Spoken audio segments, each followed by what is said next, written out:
Okay, we have our head here.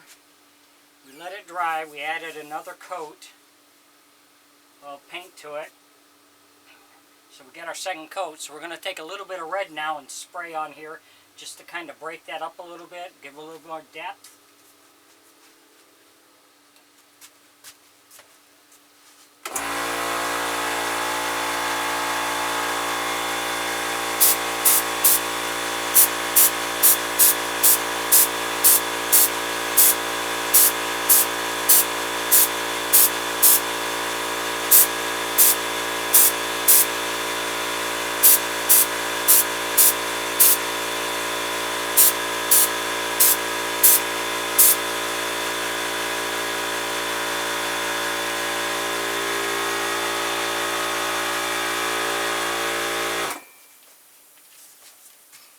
So we'll let that dry, and we'll do the same with the hands and the mouth yet.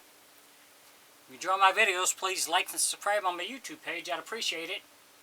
Thanks for watching.